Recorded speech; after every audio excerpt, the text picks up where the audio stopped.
To Expedition Limited Max.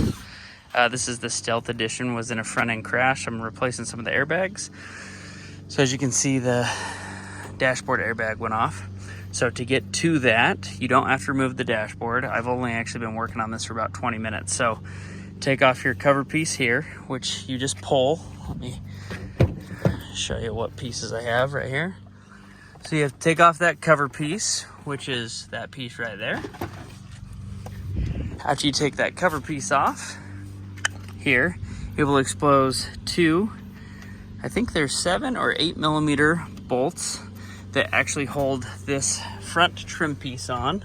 This piece right there, you can see those. Then you can come over here, lift up your mat, get that out of the way. You have one little piece that sits right there. It is this one right here. So as you can see how that goes in. So you lift that up out of the way, and when that's out of the way, there's one more bolt that will go through right here. You can pull this piece off. After you pull this piece off, you can pull this trim piece off. That piece is only held on by two 10 millimeter bolts that go through the handle like so.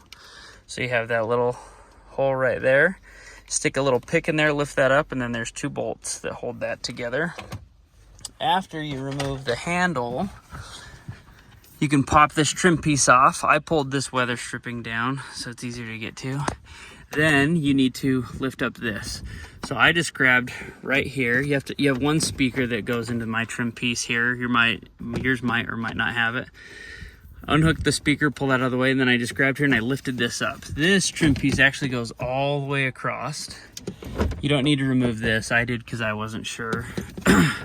So after you move this up, all I did is I popped that up and out of the way like that. That gives you access, here's the new piece, to these 7 millimeter bolts. So you have one that goes right here, and then you have 1, 2, 3. This one's a little bit deeper, so if you have a deeper socket, you can get to it. I just used a regular flex head, but you don't need to use a flex head if you don't have one. After I undid those bolts, you have to take this part out. Looks daunting, but it's really not. So you have one 8 millimeter bolt there, one 8 millimeter bolt there, one 8 millimeter bolt there. You can access those through here. So what I did is I unscrewed it most of the way, then I stuck a magnet down here, hooked on the top of it and unspun it and pulled it out the top. After you have that done, this is the kind of scary part. You just grab your screen and you pull. I didn't pull on the top like this. I grabbed it from the sides as much as I could and I pulled that down. You pop your air vent out, which I have sitting right there, which are just pressed in. There, there, there. Pull that out. Pull that one out. Then you have your little smaller glove box here.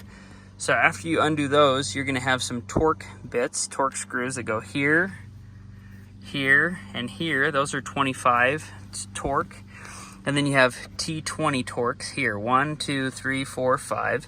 You undo those.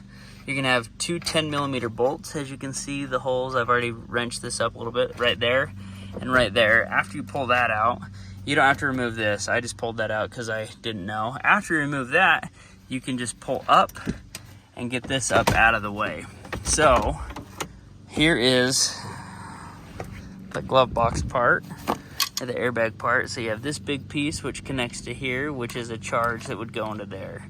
So your new airbag should come all with that. So as you can see, these are the parts that just snap in. So when you're putting your new one in, you're gonna press it in there. You can see where your bolts go, there, there, there, and there. So you're gonna put that back in. And then this is where your Torx, small Torx go, that you're gonna put that in. So that should help, hopefully, you guys to replace the passenger dash airbag in an Expedition. It's very similar to an F-150, but I couldn't find any videos, so I just decided to make one. So thanks and good luck.